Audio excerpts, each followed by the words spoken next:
آج جو حالات ہیں یہ حالات کربلا سے زیادہ سخت تو نہیں ہیں. آج السلام علیکم، آپ سب خیریت سے ہیں؟ اس ویڈیو کو زیادہ سے زیادہ شیئر کریں. فلسطینیوں کو ہم نے دیکھا 6 ماہ کے سال بھر کے بچوں کو سینے سے لگا کر کفن لپیٹ رہے ہیں. میں نے چند دنوں پہلے ایک آیت پڑھی تھی، ایک بیان میں کہا تھا اللہ قرآن میں فرماتا ہے هو الذی ارسل رسولہ بالہدی ودین الحق لیظہرہ علی الدین کلہ.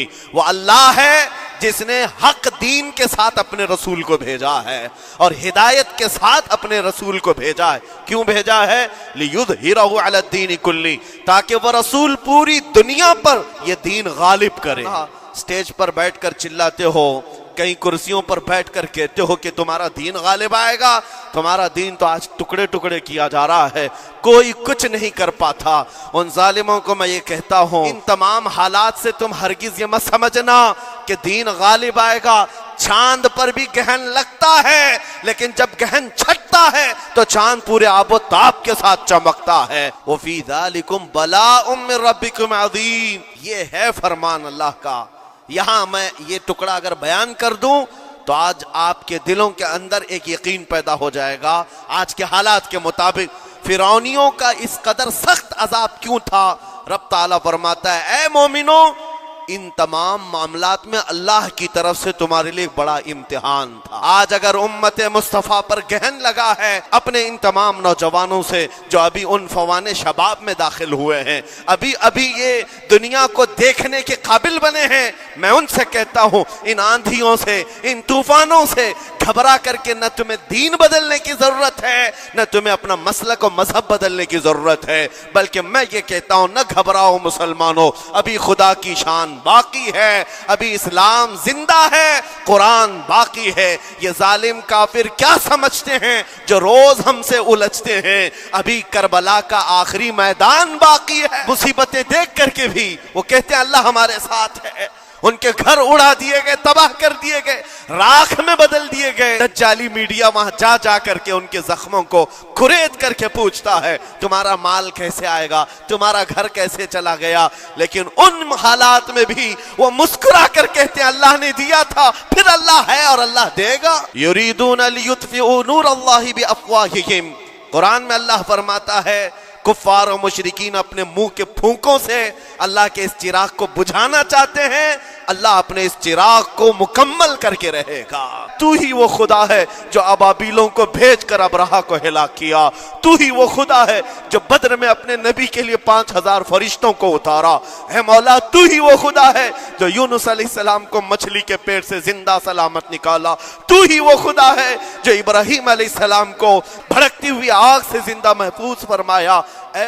وَمَا اللَّهُ بِغَافِلٍ عَمَّا يَعْمَلُ الظَّالِمُونَ إِنَّمَا يُؤَخِّرُهُمْ لِيَوْمٍ تَشْخَصُ فِيهِ الْأَبْصَارُ. صدق اللہ مولانا العظیم. بارگاہ رسالت مواب صلی اللہ تعالی علیہ وسلم میں درود پاک کا ہدیہ پیش کریں. اللہم صلی علی سیدنا و مولانا محمد معدن الجود والکرم وآلہ واصحابہ الکرام وابنہ الکریم وبارک وسلم صلاة دائمتا سرمدا ابدا. عزیزان گرامی وقار، اللہ کریم کو سب سے زیادہ ناپسند چیز جس کا ذکر قرآن پاک میں بھی ہے وہ ظلم ہے. ظلم کو اللہ تبارک و تعالی ہرگز پسند نہیں فرماتا. اور ظلم کا مطلب صرف کسی پر ہاتھ اٹھانا ہی نہیں بلکہ کفر اور شرک بھی بہت بڑا ظلم ہے. قرآن پاک میں اللہ نے فرمایا ان الشرک لظلم عظیم. اللہ کے ساتھ کسی کو شریک ٹھہرانا بہت بڑا ظلم ہے. اور اس ظلم کی بہت ساری شاخیں ہیں جو آج ہم دنیا میں دیکھ رہے ہیں. انسان کسی نہ کسی جگہ پر ظلم کرنے کا شکار ہو جاتا ہے، ظالم بن جاتا ہے. اور ظلم کی تعریف اگر دیکھیں عربی میں تو یوں کہا گیا وضع الشیء علی غیر محلہ. کسی چیز کو اس کی جگہ پر نہ رکھتے ہوئے، اس کی حیثیت کی جگہ پر نہ رکھتے ہوئے دوسری جگہ پر رکھ دینا، یہ ظلم کہلاتا ہے. حقدار کو حق نہ دینا یہ ظلم ہے، یا اپنے حق سے زیادہ کسی سے چھین لینا یہ بھی ظلم ہے. اور یہ ظلم کی ایک دو نہیں ہزاروں مثالیں ہیں، لیکن قرآن ہر ظلم کی مذمت کرتا ہے۔ اللہ کریم کئی جگہوں پر ارشاد فرماتا ہے ان اللہ لا يحب الظالمین، اللہ تعالیٰ ظالموں کو ہرگز پسند نہیں فرماتا۔ میرے عزیزو، گناہ بھی ظلم ہے، جیسے کہ قرآن میں اللہ نے فرمایا وَلَوْ أَنَّهُمْ إِذْ ظَلَمُوا أَنفُسَهُمْ، جب لوگ اپنی جانوں پر ظلم کر لیں تو اے محبوب آپ کے دربار پہ آئیں۔ یہ جو آیت ہے، ظلم کا مطلب کیا ہے؟ انسان جب گناہ کرتا ہے تو وہ اپنے آپ پر ظلم کرتا ہے۔ ظلم کی بہت ساری شاخیں ہیں، اور ظالموں کو اللہ پسند نہیں فرماتا، چاہے وہ اپنے اوپر ظلم کیا ہو یا کسی نہتے پر ظلم کیا ہو۔ آج دنیا میں جو حالات ہم دیکھ رہے ہیں، ظالموں کا ظلم عروج کو پہنچا ہوا ہے، اور قرآن پاک میں رب تعالیٰ نے ظالموں کی نشانیاں بھی بیان کی، ایسا نہیں کہ یہ پہلی مرتبہ ہوا ہے۔ اللہ تعالیٰ فرماتا ہے وَكَم مِّن قَرْيَةٍ أَهْلَكْنَاهَا، کتنی بستیاں ایسی ہیں جن کو ہم نے ہلاک کر دیا۔ رب تبارک و تعالیٰ نے ان کو ختم کر دیا کیونکہ وہ ظالم تھے۔ ظالموں کی بستیاں جو ہلاک ہوئیں، قرآن پاک میں 3 مثالیں آپ کو بتاتا ہوں۔ ایک نوح علیہ السلام کی امت اور ان کی آبادی، دوسری حضرت لوط علیہ السلام کی قوم، تیسری حضرت صالح علیہ السلام کی قوم۔ یہ تینوں قومیں ایسی ہیں، گناہ میں تو تھی لیکن غرور بہت زیادہ تھا، گھمنڈ بہت زیادہ تھا۔ آج کے دور میں اگر کسی کے پاس پیٹروٹ میزائل ہیں اور بم بارود کی طاقت رکھتا ہے، نیوکلیئر پاور ہے، تو وہ یہ سمجھتا ہے مجھے کوئی شکست نہیں دے سکتا۔ یہ ہر دور میں ظالموں کا خواب رہا ہے، ہر دور میں ظالم اسی طرح کی فکر رکھتے ہیں۔ نوح علیہ السلام کی قوم بہت مضبوط قوم سمجھی جاتی تھی۔ اللہ تعالیٰ نے اپنے نبی کو جب حکم فرمایا کہ آپ ایک کشتی بنائیں بہت بڑی، تو وہ آپ کا مذاق اڑاتے تھے۔ یہاں دور دراز کہیں نہ ندی ہے، نہ نالا ہے، نہ سمندر ہے، کشتی کس میں چلاؤ گے؟ اللہ کے نبی کو پتا تھا کہ عذاب آنے والا ہے، اور اپنے ایمان والوں کو آپ ڈرا بھی رہے تھے، لیکن کفار و مشرکین غرور و تکبر میں ایسے تھے، یہاں تک کہ نوح علیہ السلام نے اپنے بیٹے کو بلا کر کہا، جو کافر تھا، کہا میرے ساتھ آ جا، یا بنی ارکم معنا ولا تکم مع الکافرین، بیٹا ہمارے ساتھ آ جا، کافروں کے ساتھ مت جا۔ اس نے کیا کہا؟ قال سآوی الی الجبل یعصمنی من الماء، میں تو پہاڑ کی اونچی چوٹی پر چلا جاؤں گا، تمہارا پانی مجھے کچھ نہیں کر سکے گا۔ یہ اس وقت ظالموں کا خیال تھا، گمان تھا۔ پھر اللہ تعالیٰ قرآن پاک میں فرماتا ہے وَفَجَّرْنَا الْأَرْضَ عُيُونًا، ہم نے زمینوں کے سارے چشمے پھاڑ دیے، ہر جگہ سے پانی کے سوتے نکلے، اور پھر آسمان کے سارے دروازے کھول دیے۔ فَفَتَحْنَا أَبْوَابَ السَّمَاءِ بِمَاءٍ مُنْهَمِرٍ، اللہ فرماتا ہے آسمان کے سارے دروازے پانی کے کھول دیے، آسمانوں سے پانی اور زمینوں سے پانی۔ فَالْتَقَى الْمَاءُ عَلَى أَمْرٍ قَدْ قُدِرَ، سورہ قمر کی آیتیں ہیں، رب تعالیٰ فرماتا ہے پانی اتنا بڑھ گیا کہ جو رب تبارک و تعالیٰ کی طے کی ہوئی معینہ نشانی تھی، وہاں تک جا کر پانی مل گیا۔ روئے زمین پر کوئی باقی نہ رہا سوائے حضرت نوح علیہ السلام کی کشتی کے، کوئی نہیں باقی رہا۔ جب یہ پانی پھیل گیا، کیا پہاڑوں کی چوٹیاں، کیا محلوں کی اونچائیاں، سب غرق ہو گئے، اور وہ جبابرہ، وہ قوت کے بادشاہ جو کہتے تھے ہمارا کوئی کچھ نہیں بگاڑ سکے گا، سڑ گئے پانیوں میں۔ صرف پانی اللہ تعالیٰ بھیج دے تو انسان اسے روک نہیں سکتا، عذاب الہی کو کیسے روک سکے گا؟ دوسری گھمنڈی قوم، غرور میں مبتلا قوم تھی حضرت لوط علیہ السلام کی قوم، جو بدکاریوں میں ملوث تھے۔ اللہ کا جب عذاب آیا تو قرآن پاک میں رب تعالیٰ فرماتا ہے وَأَمْطَرْنَا عَلَيْهِمْ حِجَارَةً مِّن سِجِّيلٍ، نوکیلے پتھروں کی ہم نے ان پر بارش کی۔ فجعلنا عالیہا سافلہا، ان کی اونچائیوں کو اٹھا کر کے نیچے پلٹ دیا گیا. زمین کو فرشتوں نے اوپر تک اٹھایا اور اس کے بعد پلٹ دیا.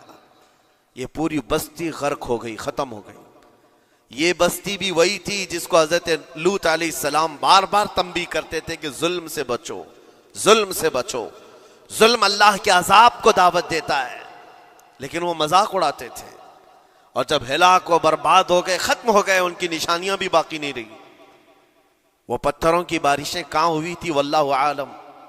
لیکن میرے عزیزو، ہم نے دیکھا ہے جہاں یہ قوم آباد تھی اس علاقے کو آج بتایا جاتا ہے وہ جارڈن کا علاقہ تھا، بحر مردار جہاں پر آج باقی ہے، ڈیڈ سی. میں خود سفر پر دیکھا جارڈن کی ایک سرزمین پر گاڑی چلتی جا رہی ہے اور کالے کالے پتھر، جہاں تک نظر کرو صرف پتھر ہی پتھر ہیں، بہت نوکیلے. ایسے پتھر میں نے دنیا میں دوسری جگہوں پر نہیں دیکھا. آج بھی اسی طرح سے باقی تقریباً 100 کلومیٹر 150 کلومیٹر تک صرف پتھر ہی ہے. بیچ میں صرف ایک روڈ جاتا ہے، اس کے بعد نہ کوئی درخت دکھتا ہے، نہ کوئی عمارت ہے، نہ کوئی پہاڑ ہے، صرف پتھر، پتھروں کا صحرا ہے. آج کی اس صدی میں دیکھ کر کے ان پتھروں کو ہیبت طاری ہو جاتی ہے. جس وقت وہ برسے ہوں گے ان کی حالت کیا ہوگی. اور میں یہ نہیں کہتا بالضبط کہ یہ وہی پتھر ہیں جو برسے تھے، واللہ عالم. لیکن میرے عزیزوں، نشانیاں آج بھی عذاب الہی کی موجود ہیں. تیسری قوم تھی قوم شعیب اور قوم صالح علیہ السلام. یہ دونوں قوموں کے بارے میں ذکر کرتا ہوں. حضرت شعیب علیہ السلام کی قوم صرف ناپ تول میں کمی کرتی اور کفر و شرک بھی کرتے. شعیب علیہ السلام ان کو روکتے تو وہ ان کا بھی مذاق اڑاتے. اور جب عذاب الہی کے آنے کی بات کیا تو جانتے ہیں کیا کہا انہوں نے؟ یہ وہ قوم تھی جو پتھروں کو تراش کر کے گھر بنا لیتے تھے. یعنی پورے کے پورے پہاڑ کو، پتھروں کا جو پہاڑ ہوتا ہے اس کو تراشتے تھے. اور ایک آدمی کا ایک گھر ایک پہاڑ. آج کے دور میں ساری بلڈوزر مل کر کے نہیں کر پائیں، مشینیں مل کر نہ کر پائیں. وہ اس وقت کے لوگ بھاری بھرکم تھے، جسامت والے تھے، طاقت والے تھے. جب وہ اپنے رہنے کے لیے ایک پہاڑ کو تراش سکتے تھے، 4000 سال پہلے کی بات کر رہا ہوں، اس وقت میرے خیال سے وہ اپنے زمانے کے سب سے بڑے ماڈرن لوگ یا ترقی یافتہ لوگ کہلاتے ہوں گے، سب سے زیادہ ترقی یافتہ کہلاتے ہوں گے. جیسے آج لوگوں کو لگتا ہے رشیا اور امریکہ بہت پہنچے ہوئے ہیں ٹیکنالوجی میں، اس دور کے وہ لوگ سب سے بڑی طاقت کے رکھنے والے تھے. جب حضرت شعیب علیہ السلام نے ان کو اللہ کے عذاب سے ڈرایا تو کیا کہتے تھے؟ عذاب وہی نا جو نوح علیہ السلام کی قوم میں آیا تھا، بارش آ گئی تھی، زمین سے پانی نکل گیا تھا تو پانی بہت ہو گیا تھا. یا پھر وہ جو لوط علیہ السلام کی قوم پر آیا، پتھروں کی بارش، یا پھر ہواؤں کا عذاب. اگر یہ تینوں بھی آئیں تب بھی ہمارے ان پہاڑوں کے گھروں کو نقصان نہیں کر سکیں گے. ان کا اتنا غرور تھا. اگر پانی بھی آ جائے سمندروں کا، یا ہوا بھی تیز چلے، یا پتھروں کی بارش ہو، ہم تو بہت محفوظ قلعوں میں ہیں. اندازہ کرو میرے عزیزو، 3000 4000 سال کے بعد آج تک مدائن صالح اور الاولا سٹی نام سے سعودی میں موجود ہے، ابھی تک وہ گھر موجود ہیں. تو اس زمانے میں کتنے مضبوط رہے ہوں گے؟ پتہ نہیں 3000 سالوں میں کتنے طوفان آئے، کتنے سیلاب آئے، لیکن ابھی تک وہ پہاڑوں کے گھر موجود ہیں. تو اس زمانے میں کتنے طاقتور ہوں گے؟ ان کا نشہ آسمان پر تھا، غرور چڑھ کر کے بول رہا تھا. کہتے تھے کہ اگر اس طرح کے عذابات آ بھی گئے تو ہمارا کچھ نقصان نہیں ہوگا. کون سا؟ نوح علیہ السلام کی قوم کا عذاب آ جائے، لوط علیہ السلام کی قوم کا عذاب آ جائے، یا پھر شعیب علیہ السلام کی قوم کا عذاب آ جائے. یہ صالح علیہ السلام کی قوم کی بات کر رہا ہوں. تو پھر ہوا کیا؟ اللہ کے نبیوں نے انہیں ڈرایا اللہ کے عذاب سے. باز آ جاؤ، اللہ وحدہ لا شریک کی طرف جھک جاؤ. وہ اکڑ تھی، غرور تھا کہ نبیوں کا مذاق کرتے. پھر ہوا کیا؟ قرآن کہتا ہے صرف ایک فرشتے کو اللہ تعالیٰ نے زمین پر اتارا، ایک فرشتے کو اتارا اور اس کے بعد اس فرشتے نے ایک چنگھاڑ لگائی، ایک آواز کی، ایک آواز، صرف فرشتے کی ایک آواز ایسی تھی کہ جتنے اپنے مضبوط قلعوں میں گھروں میں موجود تھے، اس آواز کی ہیبت سے ان کا بھیجا کانوں سے باہر نکل آیا تھا۔ اور صبح کے وقت جب اس بستی میں جا کر کے دیکھیں تو سب کے سب اوندھے منہ گرے ہوئے تھے، ایک بھی اس میں سے بچا ہوا نہیں تھا۔ نہ نوح علیہ السلام کا طوفان آیا، نہ لوط علیہ السلام کی قوم پر برسنے والے پتھروں کا عذاب آیا، نہ ہی ہوائیں چلائی گئیں۔ ایک فرشتے کو بھیج کر رب تعالیٰ نے اپنی قدرت کا مظاہرہ فرمایا۔ اللہ کے کروڑوں اربوں لا تعداد فرشتے ہیں، ایک فرشتے کی طاقت ایسی ہے کہ اگر وہ اپنی آواز نکالے تو تمہارے کانوں سے بھیجا باہر نکل آئے۔ اللہ وحدہ لا شریک، وہ حی و قیوم کل بھی تھا اور آج بھی ہے، وہ رب ذوالجلال حی و قیوم ہے، طاقتور ہے اور ہمیشہ رہے گا۔ اور رب تبارک و تعالیٰ نے قرآن پاک میں فرمایا، آپ یہ آیت تقریباً 3 جگہ قرآن میں آئی، وَإِذْ نَجَّيْنَاكُمْ مِنْ آلِ فِرْعَوْنَ يَسُومُونَكُمْ سُوءَ الْعَذَابِ يُذَبِّحُونَ أَبْنَاءَكُمْ وَيَسْتَحْيُونَ نِسَاءَكُمْ وَفِي ذَلِكُمْ بَلَاءٌ مِّن رَبِّكُمْ عَظِيمٌ۔ رب تعالیٰ فرماتا ہے یاد کرو فرعونیوں کے عذاب سے اللہ نے تم کو نجات دی۔ یہ بنی اسرائیل کو کہا جا رہا ہے کہ فرعونیوں کے عذاب سے، کہ فرعون اور اس کے لشکری اس قدر سخت سزائیں دیتے تھے موسیٰ علیہ السلام کی قوم پر، ایمان والوں پر، بنی اسرائیل پر۔ اللہ فرماتا ان سے نجات دیا رب تعالیٰ نے، لیکن وہ کرتے کیا تھے؟ بنی اسرائیل میں ایک بھی بچہ پیدا ہو جائے اسے ذبح کر دیتے تھے۔ فرعون کے لشکریوں نے 1 سال میں 12,000 بچوں کو قتل کیا ہے، 12,000 بچوں کو ذبح کر دیا ہے۔ آج کے اسرائیلی اگر یہ بچوں پر ظلم کرتے ہیں تو یہ تعجب کی بات نہیں ہے، فرعون کی سرشت میں داخل تھا اور یہ فرعونی ہے، وقت کے جبابرہ ہیں، وقت کے ظالم ہیں۔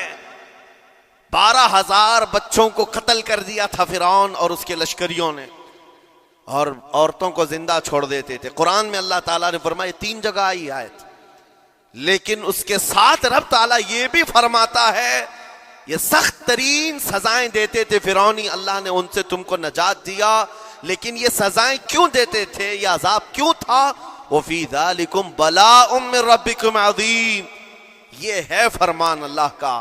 یہاں میں یہ ٹکڑا اگر بیان کر دوں تو آج آپ کے دلوں کے اندر ایک یقین پیدا ہو جائے گا آج کے حالات کے مطابق فرعونیوں کا اس قدر سخت عذاب کیوں تھا۔ رب تعالیٰ فرماتا ہے اے مومنوں، ان تمام معاملات میں اللہ کی طرف سے تمہارے لیے ایک بڑا امتحان تھا، یہ امتحان تھا اور وہ امتحان آج بھی ہے اور ہر زمانے میں رہے گا۔ ستیزہ کار رہا ہے ازل سے تا امروز، شرار ابو لہبی سے چراغ مصطفی، ہر زمانے میں حق و باطل کے معرکے ہوتے رہیں گے۔ لہٰذا آج کے دور میں یہ سب حالات جو پیدا ہوئے، مسلمانوں کو، مومنین کو ذرا برابر بھی نروس ہونے کی ضرورت نہیں۔ تم جس دین سے وابستہ ہو، اس دین کی حفاظت کا ذمہ اللہ نے اپنے ذمے لیا ہے۔ یریدون لیطفئوا نور اللہ بافواہہم، قرآن میں اللہ فرماتا ہے کفار و مشرکین اپنے منہ کے پھونکوں سے اللہ کے اس چراغ کو بجھانا چاہتے ہیں، اللہ اپنے اس چراغ کو مکمل کر کے رہے گا۔ یہ اسلام نور الہی ہے، اللہ کا نور ہے اور اس کو صبح قیامت تک رہنا ہے، اور ہم جیسے اور بھی آئیں گے اس زمین پر اور آئیں گے جاتے رہیں گے، یہ آبادیاں ہیں بدلتی رہیں گی، خدائی قانون ہے، لیکن اسلام نہ کل بدلا تھا نہ آج نہ قیامت تک بدلے گا۔ ہم سب کا امتحان ہے میرے عزیزو، ہم سب کا امتحان ہے، لیکن ان حالات میں مومنین کو کرنا کیا چاہیے؟ انہیں اپنے ایمان کو مضبوط کرنا چاہیے۔ کبھی کسی کے اڑتے ہوئے چھیٹڑے اور ٹکڑے دیکھ کر تمہیں مایوس ہونے کی ضرورت نہیں۔ اب ہمارا مستقبل کیا ہوگا؟ میرے عزیزو، آج جو حالات ہیں یہ حالات کربلا سے زیادہ سخت تو نہیں ہیں۔ آج فلسطینیوں کو ہم نے دیکھا 6 ماہ کے، سال بھر کے بچوں کو سینے سے لگا کر کفن لپیٹ رہے ہیں۔ ان ماؤں کی کیا کیفیت ہوتی ہوگی؟ کبھی کبھار چھوٹی سی کلپ میں دیکھ کر کے آنکھوں سے آنسو بہ پڑتے ہیں. انہوں نے اپنے ہاتھوں سے نہ جانے کتنے بچوں کو ایک دن میں دفن کر دیا. 80 میتوں کو ایک قبر میں ڈال دیا کرتے ہیں. ان فلسطینیوں کو لاکھوں سلام, ان کے جذبات کو اور ان کی استقامت کو. ہم تو دعا یہی کرتے ہیں, ان فلسطینی مسلمانوں کے برابر پوری دنیا کے مسلمان نہیں ہو سکتے.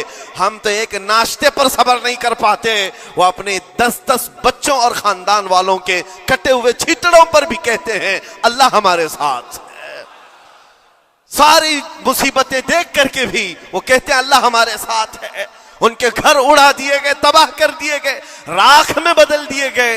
اور نیوز اینکر یہ دجالی میڈیا وہاں جا جا کر کے ان کے زخموں کو کھرید کر کے پوچھتا ہے تمہارا مال کیسے آئے گا, تمہارا گھر کیسے چلا گیا. لیکن ان حالات میں بھی وہ مسکرا کر کہتے ہیں اللہ نے دیا تھا, پھر اللہ ہے اور اللہ دے گا. ان کے ایمان کے برابر ہم نہیں ہو سکتے. لیکن میرے عزیزو, پوری دنیا کے مسلمانوں میں اس مسئلے نے آج ایک اتحاد کی فضا قائم کی ہے. اگر ہمارے درمیان آج بھی اتحاد نہیں ہو سکتا تو پھر میرے عزیزو, شاعر نے سچ کہا تھا, جگہ جگہ کے تھک چکے ہیں تمہیں یہ ہنگامے, نشاط لذت خواب گرام بدل ڈالو. غلط روی سے منازل کا بعد بڑھتا ہے, مسافر و روش کارواں بدل ڈالو. آج کے حالات تمہیں اگر نہیں بدلنے پر مجبور کیے تو پھر بتاؤ کون سے حالات تمہیں بدلیں گے, کب تم بدلو گے. لیکن ان حالات پر آج بعض لوگوں نے یہ کہنا شروع کیا. میں نے چند دنوں پہلے ایک آیت پڑھی تھی, ایک بیان میں کہا تھا اللہ قرآن میں فرماتا ہے هو الذی ارسل رسولہ بالہدی ودین الحق لیظہرہ علی الدین کلہ. وہ اللہ ہے جس نے حق دین کے ساتھ اپنے رسول کو بھیجا ہے اور ہدایت کے ساتھ اپنے رسول کو بھیجا ہے. کیوں بھیجا ہے؟ لیظہرہ علی الدین کلہ, تاکہ وہ رسول پوری دنیا پر یہ دین غالب کرے. یہ دین غالب آئے گا. تو بعض مجھ سے کہنے لگے مولانا سٹیج پر بیٹھ کر چلاتے ہو, کئی کرسیوں پر بیٹھ کر کہتے ہو کہ تمہارا دین غالب آئے گا. تمہارا دین تو آج ٹکڑے ٹکڑے کیا جا رہا ہے, کوئی کچھ نہیں کر پاتا. ان ظالموں کو میں یہ کہتا ہوں, ان کو یہ میں کہتا ہوں, ان تمام حالات سے تم ہرگز یہ مت سمجھنا کہ دین غالب آئے گا. چاند پر بھی گہن لگتا ہے, لیکن جب گہن چھٹتا ہے تو چاند پورے آب و تاب کے ساتھ چمکتا ہے. آج اگر امت مصطفیٰ پر گہن لگا ہے تو میں اپنے ان تمام نوجوانوں سے جو ابھی ان فوان شباب میں داخل ہوئے ہیں, ابھی یہ دنیا کو دیکھنے کے قابل بنے ہیں, میں ان سے کہتا ہوں ان آندھیوں سے, ان طوفانوں سے گھبرا کر کے نہ تمہیں دین بدلنے کی ضرورت ہے, نہ تمہیں اپنا مسلک و مذہب بدلنے کی ضرورت ہے, بلکہ میں یہ کہتا ہوں نہ گھبراؤ مسلمانوں, ابھی خدا کی شان باقی ہے, ابھی اسلام زندہ ہے, قرآن باقی ہے. یہ ظالم کافر کیا سمجھتے ہیں جو روز ہم سے الجھتے ہیں؟ ابھی کربلا کا آخری میدان باقی ہے, ابھی تو کربلا کا آخری میدان باقی ہے. عزیزان گرامی وقار, میرے نبی کریم صلی اللہ تعالی علیہ وسلم نے جو فرمایا وہ ہو کر رہے گا, وہ ہو کر رہے گا. میرے آقا صلی اللہ تعالی علیہ وسلم کا فرمان عالی شان میں سناتا ہوں. حضور فرماتے ہیں لا تزال عصابۃ من امتی یقاتلون علی ابواب دمشق وما حولها وعلى ابواب بیت المقدس لا يضرهم خذلان من خذلهم ظاہرین علی الحق الى ان تقوم الساعة او کما قال رسول اللہ صلی اللہ علیہ وسلم. میرے آقا فرماتے ہیں قیامت تک میری امت میں سے ایک جماعت ایسی ہوگی جو بیت المقدس کے ارد گرد حق کے لیے لڑ رہی ہوگی. حضور نے فرمایا قیامت تک لڑتی رہے گی, لیکن ساتھ میں ان کے لیے میرے آقا نے فرمایا پوری دنیا کے برا چاہنے سے ان کا کچھ نہیں بگڑے گا. اس کا مطلب کیا ہے؟ اگر آپ ہم سے پوچھتے ہیں کچھ نہیں بگڑے گا, حضور نے فرمایا کچھ نہیں بگڑے گا, لیکن ہم تو دیکھ رہے ہیں ان کے گھر تباہ ہو گئے, بچے مر گئے, چھوٹے بچوں کے سروں سے باپ کا سایہ نکل گیا, کسی کے سامنے اس کی ماں کی تڑپتی ہوئی لاش ہے, اور حدیث میں کہا جا رہا ہے ان کا کچھ نہیں بگڑے گا. سب تو بگڑ گیا, مال بھی گیا, دکان بھی گئی, تجارت بھی گیا, گھر بھی گئے, اولاد بھی, رشتہ دار بھی, اور حدیث میں کہا جا رہا ہے کچھ نہیں بگڑے گا. میرے عزیزو یاد رکھو میرے آقا کا فرمان حق ہے, کچھ نہیں بگڑے گا کا مطلب کیا ہے؟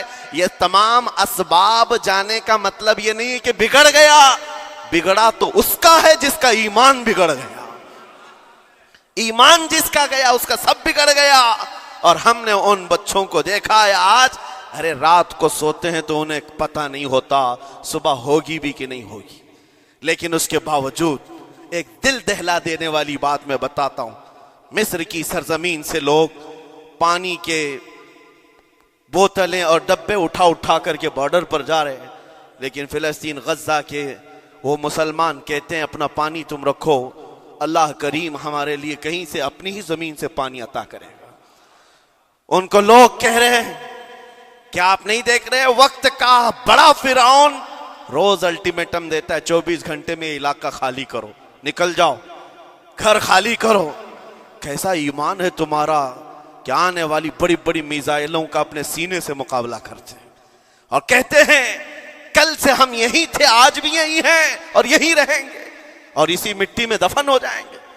یہ جو استقامت ہے، اسی کو میرے آقا نے فرمایا دنیا ان کا کچھ نہیں بگاڑ سکے گی۔ ایمان اگر مضبوط ہے تو کچھ نہیں بگڑا ہے۔ ارے 6 سال کی بچی، 6 سال کی بچیاں، ٹرینڈ چلا ہوا ہے ان کے محلوں میں، ٹرینڈ چلا ہوا ہے، اپنے اپنے ہاتھوں میں مہندی سے اپنا نام لکھ رہی ہیں ہنسی خوشی۔ پوچھا ان سے کہ نام لکھنے کا ٹرینڈ کیوں چلا ہے ابھی جنگ کے حالات میں مہندی سے؟ کہتی ہیں کل کو اگر ہم اڑ گئے، چہرہ نہیں ملا، جسم نہیں ملا، ہاتھ اگر بچا ہوا ہو تو نام دیکھ کر ہمارے ماں باپ پہچان تو سکے۔ شہادت کا یہ جذبہ، شہادت کا یہ جذبہ 6 سال کے بچوں میں اگر آیا ہے، یقیناً ان کے سینوں میں ایمان موجود ہے، ایمان موجود ہے۔ میرے عزیزو ذرا اپنے حالات پر ذرا توجہ کرو، مولا کریم نے ہمیں کس چیز کی کمی دی ہے، کون سی چیز کم آئی ہمارے گھر میں؟ ہم تو مرغن غذائیں روز کھاتے ہیں، آج ہمارے پاس ساری نعمتیں اللہ نے دی ہیں، ہم عیاشیوں کے اڈوں پر پوری رات گزارتے ہیں۔ ہمارے شہر آج جس گلی سے گزر جائیں صبح کی اذان تک یہاں گپے لگاتے ہوئے کھڑے رہے۔ اے میرے عزیزو، حالات تو ہمارے ایسے ہیں کہ کھا کھا کر کے چربیاں چڑھ گئیں، ہمیں ان کا کیا احساس ہو پائے گا، ان کا کیا احساس ہو پائے گا جن کے ہاں پانی سے زیادہ خون دیکھا جاتا ہے، جن کے ہاں زندوں کو پکڑنے کے لیے نہیں، اب مردوں کو پکڑنے کے لیے لوگ بھی نہیں ہیں۔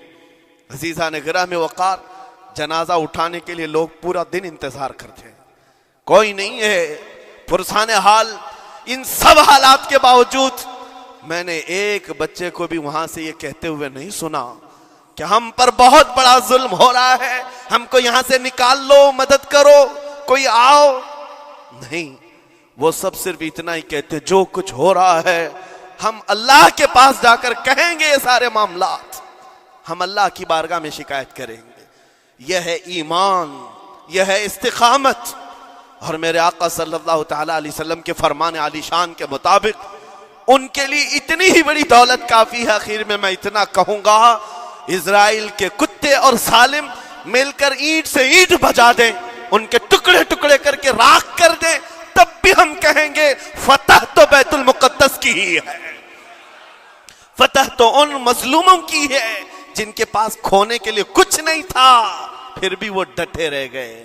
تمہارے پاس تو پیٹروٹ میزائل، بڑے بڑے تمہارے پاس توپ، بہت ساری چیزیں ہو کر بچوں پر، ہاسپٹل پر، نہ جانے کتنی جگہوں پر تم نے بمباریاں کی ہیں۔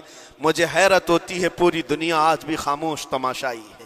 یہ ظلم نہیں ہے تو اور کیا ہے؟ اور جب ظلم اپنے عروج کو پہنچتا ہے اللہ کی پکڑ آتی ہے، اللہ کا عذاب آتا ہے، اور جب اللہ کا عذاب آتا ہے تو جتنے خاموش تماشائی تھے سب اس عذاب میں گرفتار ہوں گے۔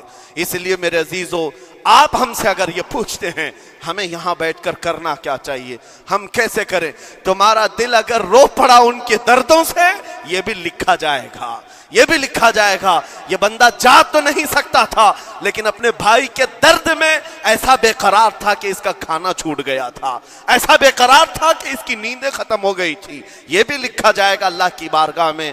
لیکن یہاں بیٹھ کر کے ہم عیاشیوں پر عیاشیاں کریں، اپنے گناہوں سے کبھی باز نہ آئیں، تو پھر میرے عزیزو ان نہتے مظلوموں کے ہم بہت خطرناک قسم کے دشمن کہلائیں گے، جہاں ان کو پانی کا ایک قطرہ نہیں، جہاں ان کے لیے لقمہ نہیں، وہ کسی کا بچا ہوا کچرا کھانے پر مجبور ہیں۔ اس وقت ہماری برتنیں کھانوں سے بھری ہوئی ہیں، ہماری دعوتوں میں ہمارے بچے ہوئے کھانے گٹر اور نالیوں میں بہ رہے ہوں۔ ان حالات میں میرے عزیزو پکڑ ہوگی، ہماری بھی پکڑ ہوگی۔ بدلو اپنے حالات، اٹھو وہ گرنا حشر نہ ہوگا پھر کبھی، دوڑو کہ زمانہ چال اپنی چل گیا۔ میں آپ سب سے یہی کہنا چاہوں گا، یہ جو حالات پیدا ہوئے ہیں پوری دنیا میں، یہ میرے آقا کے فرمان کے مطابق اندیشہ یہ لگ رہا ہے ان قریب امام مہدی کا ظہور ہونے والا ہے۔ امام مہدی کا ظہور ہوگا اور حالات بدل جائیں گے، لیکن ہم کو کسی کے آنے کا انتظار کرتے ہوئے حالات کا انتظار نہیں کرنا ہے۔ ابھی بدلو، آج بدلو، اللہ کی طرف دوڑو اور اس سے گڑ گڑا کر کہو کہ مولا کریم ہمارے شامت اعمال، ہماری برائیوں کے سبب اگر یہ تیری پکڑ ہے، ہم توبہ کرتے ہیں تیرے دربار میں۔ جانتے ہو میرے آقا نے فرمایا اللہ کے غضب کو اگر کوئی چیز ٹھنڈی کرتی ہے تو ایک مومن صالح کی رقت انگیز دعائیں اور اس کے نکلنے والے آنسوں اللہ کے غضب کو ٹھنڈا کرتے ہیں، اللہ کے غضب کو ٹھنڈا کرتے ہیں۔ تم گڑ گڑاؤ اس مولا کی بارگاہ میں، یہ نہیں کہ اجتماعی طور پر کسی کے سامنے آپ رو دھو کر چلے گئے یا پھر آپ لوگوں کو دکھانے کے لیے کوئی سٹیٹمنٹ جاری کر دی، نہیں، تنہائی میں بیٹھے ہو، اکیلے میں بیٹھے ہو۔ جیسے کہ کل ایک بہت اچھی چیز میں نے دیکھی تھی، ہمارے علماء نے اعلان کیا تھا پوری دنیا مل کر کے جمعرات کا روزہ رکھے، اس لیے کہ روزہ اللہ کو پسند ہے، اور افطار سے پہلے اگر کوئی دعا کرے، اول دعا ہماری ان مظلوموں کے حق میں ہو، ان ظالموں کے خلاف ہو، مظلوموں کی مدد کے لیے ہو، یقیناً اللہ کی مدد آئے گی، اور آئے گی کیونکہ قرآن بار بار کہتا ہے الا ان نصر اللہ قریب، آگاہ ہو جاؤ بے شک اللہ کی مدد بہت قریب ہے، اللہ کی مدد بہت قریب ہے۔ عزیزان گرام وقار، میں انہی تمام باتوں سے اپنی گفتگو کو آج سمیٹتا ہوں۔ آج کے ان حالات میں آپ کی ذمہ داری ہے اپنے ایمان پر مضبوطی سے جمے رہو، استقامت۔ بعض لوگوں کو آج یہ لگتا ہوگا کہ وہاں حالات بگڑے ہیں تو یہ مسلمان کیا کریں گے، کیا کریں گے، ہم کیا کرنے والے، ویسے ہی ہم ختم کیے جا چکے ہیں، ٹکڑے کیے جا چکے ہیں، ہم کچھ کرنے۔ بس تم اپنی زندگیاں بدلو، نشہ سے باز آ جاؤ، اور جتنے خرافات ہمارے محلوں میں آئے اس سے نکالو۔ اللہ کا عذاب آتا ہے، اللہ کی رحمتیں روٹ جاتی ہیں۔ ایک بار ہم بدل لیے تو مولا کریم اپنی رحمتوں کے سائبان فرما دے گا ہم پر، اور بس ہماری تمنا یہی ہے۔ اللہ کریم کی بارگاہ میں دعا ہے قدیر و جبار خدا کہنے سننے سے زیادہ ہمیں عمل کی توفیق عطا فرما۔ اے رب کریم احسن الخالقین، ہم سب اپنے گناہوں سے سچی توبہ کرتے ہیں مولا، ہمارے گناہوں کی وجہ سے اگر تیری سخت پکڑ ہے تو مولا تو اپنے غضب کو ٹھنڈا فرما دے، تو اپنے غضب کو ٹھنڈا فرما دے مولا، تو اپنے غضب کو ٹھنڈا فرما دے۔ اے کریم خدا، تیرے حبیب کی امت تڑپ رہی ہے، اور ہر جگہ مولا ظلم و ستم کا نشانہ ان غریب مظلوموں کو بنایا جا رہا ہے جن کے پاس ایک وقت کا کھانا بھی باقی نہیں رہا۔ مولا تو اگر مدد نہیں کرے گا تو کون مدد نازل فرمائے گا؟ اے رحمان، ہمارا عقیدہ ہے تو ہی وہ خدا ہے جو ابابیلوں کو بھیج کر ابرہہ کو ہلاک کیا، تو ہی وہ خدا ہے جو بدر میں اپنے نبی کے لیے 5000 فرشتوں کو اتارا۔ اے مولا، تو ہی وہ خدا ہے جو یونس علیہ السلام کو مچھلی کے پیٹ سے زندہ سلامت نکالا، تو ہی وہ خدا ہے جو ابراہیم علیہ السلام کو بھڑکتی ہوئی آگ سے زندہ محفوظ فرمایا۔ اے قدیر و جبار خدا، کل بھی تو حی و قیوم تھا، آج بھی ہے اور ہمیشہ رہے گا۔ ہمارے اس عقیدے کی لاج رکھ لے، اور غیب سے مولا تو اپنی مدد نازل فرما، اپنی مدد نازل فرما، امت مصطفیٰ کے لیے خیر فرما، ہم سب کو امن و امان عطا فرما۔ اے رب کریم، ان ظالموں کو کیفر کردار تک پہنچا دے، مظلوموں کو مولا امن کی سانس عطا فرما۔ ہماری خوشیاں اگر لکھی ہوئی ہے اے رب قدیر، ہماری خوشیوں میں سے ان کو یہ تقسیم فرما دے۔ اے اللہ، ہماری حصے کی خوشیاں انہیں تقسیم فرما دے۔ اے رب کریم ہمارے امن و سکون کو ان کے درمیان تقسیم فرما دے۔ اے اللہ ان بلکتی ہوئی ماؤں کی آوازیں ہماری نیندیں اڑا چکی ہیں مولا، ان بچوں کے زخمی چہرے مولا بار بار ہماری آنکھوں کو ترساتے ہیں مولا، کب تک یہ تیری آزمائش ہوگی، کب تک یہ امتحان ہوگا؟ اے قدیر و جبار خدا، تجھے تیرے حبیب کی نالین کا واسطہ ان سب کو ظلم و ستم سے آزاد فرما دے۔ اے اللہ ظلم و ستم سے آزاد فرما، امن و امان عطا فرما، خیر و سلامتی عطا فرما، ہمارے اس ملک عزیز ہندوستان کو امن و امان کا گہوارہ بنا دے۔ اے اللہ ہم سب کو محبت و آشتی کا پیغام اور الفت و محبت کے ساتھ جینے کی توفیق عطا فرما۔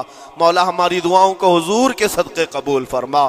وصلی اللہ تعالی علی خیر خلقی محمد وآلہ واصحابہ اجمعین، وآخر دعوانا الحمد للہ رب العالمین۔